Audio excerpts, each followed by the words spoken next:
Hi friends, good morning. It's me Simon YouTube channel, Simon Varghese Instagram, Simon Varghese Facebook. Welcomes you all. Yeah, of course, നമ്മളത്ര happy ആയിട്ടൊന്നും അല്ല ഇപ്പോൾ പോകുന്നത് അല്ലേ. നമ്മളെ സംബന്ധിച്ചിടത്തോളം ചില മാനസിക പ്രയാസങ്ങളൊക്കെ ഉണ്ട്. പക്ഷേ കഴിഞ്ഞ കുറേ കാലങ്ങളായി നമ്മുടെ ചാനൽ പറയുന്ന ചില കാര്യങ്ങളുണ്ട്. ഈ മഴക്കാലവുമായി ബന്ധപ്പെട്ട് ഇപ്പോൾ ഉണ്ടാകുന്ന ഈ പ്രയാസങ്ങൾ നമുക്ക് ഇല്ലാതാക്കാൻ കഴിയില്ല, നമുക്കത് കൺട്രോൾ ചെയ്യാനേ പറ്റത്തുള്ളൂ. നമുക്ക് ഏവർക്കും അറിയാവുന്ന പോലെ ശാസ്ത്ര കാര്യങ്ങളും സയൻറ്റിഫിക് കാര്യങ്ങളെല്ലാം കഴിഞ്ഞ വർഷത്തിൽ നമ്മൾ പറഞ്ഞിട്ടുള്ളതാണ്. എല്ലാ വർഷവും ഇതുപോലെ മഴകളുണ്ടാവും, മേഘസ്ഫോടനങ്ങളുണ്ടാവും. അതിനെ ഇനി നമുക്ക് എങ്ങനെ കൺട്രോൾ ചെയ്യാമെന്നാണ് പഠിക്കേണ്ടത്, പരിശോധിക്കേണ്ടത്. നമ്മൾ ഇപ്പം വലിയൊരു പ്രയാസത്തിൽ കണക്കുണ്ട്. ഇന്ത്യയിലെ 16 സംസ്ഥാനങ്ങളിൽ ഇന്നലെ ഇതുപോലെ കടുത്ത മഴ പെയ്തുകൊണ്ടിരിക്കുക. കേരളത്തിൽ മാത്രമല്ല, മറ്റ് 16 സംസ്ഥാനങ്ങളുമുണ്ട്.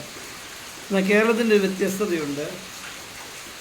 കേരളം തിക്കിലി പോപ്പുലേറ്റഡാണ്. നമുക്ക് സ്ഥലങ്ങൾ അധികം ഇല്ല, ഉള്ളത് മുഴുവൻ നമ്മൾ യൂട്ടിലൈസ് ചെയ്തിരിക്കുകയാണ്. പിന്നെ സംരക്ഷിക്കപ്പെട്ടിരിക്കുന്ന ഫോറസ്റ്റും അങ്ങനെയുള്ള സ്ഥലങ്ങൾ മാത്രമുണ്ട്. അങ്ങനെ ഒരു പ്രശ്നം നമ്മുടെ മുമ്പിലുണ്ട്. പിന്നെ രണ്ടാമത്തെ കാര്യം, നമുക്ക് സ്വാമിനാഥൻ കമ്മീഷൻ വന്ന് പറഞ്ഞ കാര്യങ്ങളൊക്കെ പറഞ്ഞപ്പോൾ നമ്മൾ അദ്ദേഹത്തെ പുച്ഛിച്ചു, അദ്ദേഹത്തെ അപമാനിച്ചു. അതിനുവേണ്ടി തന്നെ ചില ഇങ്ങനെയൊക്കെ ഉണ്ടായാൽ അതിനെ നേരിടാൻ യുവതകളെയൊക്കെ സംഘടിപ്പിച്ചൊരു പാർട്ടി ഇറങ്ങി. ചിലപ്പോൾ MP ആണ്, അയാളുടെ കാര്യമൊക്കെ നടന്നു. പക്ഷേ സ്വാമിനാഥൻ കമ്മീഷൻ പറഞ്ഞ കാര്യങ്ങൾ നടപ്പാക്കിയില്ല. നമ്മുടെ ഈ കേരളത്തിൽ 2-3 കാര്യങ്ങൾ ശ്രദ്ധിച്ചാൽ നമുക്ക് അല്പം ഒന്ന് കാഠിന്യം കുറയ്ക്കാൻ പറ്റും. ഒന്ന്, ധാരാളം മരങ്ങൾ വെച്ച് പിടിപ്പിക്കുക. ചൂട്, ഈ ഭൂമിയിലെ ചൂട് കുറയ്ക്കാൻ ശ്രമിക്കുക. ചൂട് കുറച്ചാൽ എന്താ, നീരാവി കുറയും, കാർമേഘങ്ങളുടെ അളവ് കുറയും. ഇപ്പം നമ്മുടെ ആളുകൾക്ക് ഒരു തരിയും ഒരു മരം നിന്നായുടെ മരം, അയലക്കാരുടെ മരം എങ്ങനെ വെട്ടിക്കാമെന്ന് നോക്കി നടക്കുക. എല്ലാ നിയമങ്ങളും നോക്കി.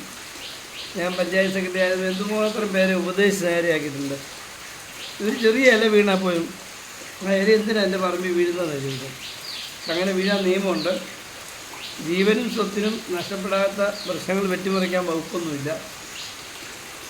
ഇല വീഴുന്നതിന് വെട്ടാൻ വന്ന ആളെയൊക്കെ ഞാൻ ഓടിച്ചിട്ടുണ്ട്. അങ്ങനെ നമ്മുടെ വിചാരം. നമ്മൾ ഓരോരുത്തരും ഒരു മരം അല്ലെങ്കിൽ 2 മരം നമ്മുടെ പറമ്പിൽ വെച്ച് പിടിപ്പിക്കണം. ആഗോള താപനം കൺട്രോൾ ചെയ്യാൻ നമ്മളെ കൊണ്ടാകുന്നത് ചെയ്യുക. നാം ഓരോരുത്തരും ചെയ്യാൻ തുടങ്ങുമ്പോഴോ, പണ്ടേ ബ്രിട്ടീഷുകാരിവിടെ വന്നപ്പം കടുത്ത തണുപ്പായിരുന്നു. ഇവിടെ വൻ മരങ്ങൾ നിറഞ്ഞ ഒരു ഭൂപ്രദേശത്തേക്ക് അവർ വന്നത്. ഇന്നെന്താ സ്ഥിതി? അവർ വന്നപ്പം ഈ തണുപ്പൊക്കെ വാങ്ങിച്ചിട്ട് വാട്ടീസൊക്കെ അടിച്ചു. ഇന്നെന്താ സ്ഥിതി? ജനപ്പെരുപ്പമായി നമ്മളെല്ലാവരും വീട് വെക്കാൻ വേണ്ടി മരങ്ങളെല്ലാം മുറിച്ചു. വനത്തിലുള്ള കൊള്ളാവുന്ന മരമൊക്കെ രാഷ്ട്രീയക്കാരുടെ പിന്തുണയോടുകൂടി കള്ളന്മാർ കൊണ്ടുപോയി. ഇനിയിപ്പോൾ വൻമരങ്ങളൊന്നുമില്ല. അപ്പോൾ എന്തു പറ്റി? താപം വർദ്ധിച്ചു. താപം വർദ്ധിച്ചപ്പം ജലാശയങ്ങളിലെ നീരാവി ഉണ്ടാവുകയും അത് എല്ലാവർക്കും അറിയാവുന്ന കാര്യം, ഞാൻ പറയുന്ന കാര്യമൊന്നുമില്ല. നമുക്ക് ചെയ്യാവുന്നത് അതിവേഗം ഭൂമിയെ സ്നേഹിച്ചു തുടങ്ങാം, ഭൂമിക്ക് സംരക്ഷണ കവചമൊരുക്കാം, ഭൂമിയിൽ ധാരാളം വൃക്ഷങ്ങൾ വെച്ചു പിടിപ്പിക്കാം. ഡോക്ടർ സ്വാമിനാഥൻ പറഞ്ഞതുപോലെ ഭൂമിയെ സ്നേഹിക്കാം. ഈ മലഞ്ചെരിവുകളിലൊക്കെ അതിഭാരമുള്ള കെട്ടിടങ്ങൾ പണിയരുതെന്ന് അദ്ദേഹം പറഞ്ഞു. അക്ഷരം പ്രതി അത് പാലിച്ചില്ലെങ്കിൽ ഇനി ഇതിലും വലിയ വിനാശം വരും. പിന്നെ മൂന്നാമതൊരു കാര്യം, നമ്മൾ ഈ പ്രശ്നങ്ങൾ വരുമ്പം ഇന്നിപ്പോൾ തിരുവല്ലയിൽ ഒരു സ്കൂളിൽ 8321 പേരാണ് താമസിക്കുന്നത്. 4 മിനിറ്റ് അവിടെ ചെന്നാൽ നിങ്ങൾക്ക് കാണാൻ പറ്റുന്ന 4 ടോയ്ലറ്റ്, അതും പഴയ സ്റ്റൈലിലുള്ളത്. ഈ സ്കൂൾ അധികൃതർ ടോയ്ലറ്റൊക്കെ വെക്കുമ്പോഴേ അവിടെ പഠിക്കുന്ന കുട്ടികളൊക്കെ കൺട്രീസ് ആദ്യം പറഞ്ഞ് സാധാരണ ഇന്ത്യൻ സ്റ്റൈൽ ടോയ്ലറ്റൊക്കെ വരുന്നത്, യൂറോപ്യൻ ടോയ്ലറ്റ് പോലും വെക്കത്തില്ല. എന്താ അങ്ങനെ? എനിക്ക് അറിഞ്ഞുകൂടാ. വിവരക്കേട്. ഗവൺമെൻറ് ചെയ്യേണ്ടത് ഇതുപോലെ തിരഞ്ഞെടുക്കപ്പെടുന്ന സ്കൂളുകൾ അടിയന്തരമായി നോട്ടിഫൈ ചെയ്തിട്ട് അവിടെ ഒരു കൾച്ചറൽ കോംപ്ലക്സ് പണിയണം. അവിടെ ഒരു ചെറിയ ഹാളും അതിന് ചുറ്റുമായിട്ട് ഈ പുരുഷന്മാർക്കും സ്ത്രീകൾക്കും അത്യാധുനികമായ ശൗചാലയം നിർമ്മിക്കണം. അത് ഇലക്ഷന് വരുന്ന ഉദ്യോഗസ്ഥന്മാർക്കും പ്രയോജനപ്പെടും. നാട്ടിലെ പ്രയാസങ്ങൾ പ്രശ്നങ്ങൾ ഇപ്പം പറ്റുമെങ്കിൽ എല്ലാ പഞ്ചായത്തിലും മുനിസിപ്പാലിറ്റി ഒരു കൺവെൻഷൻ സെൻറ്റർ ഗവൺമെൻറ് ചെലവിൽ പണിയണം.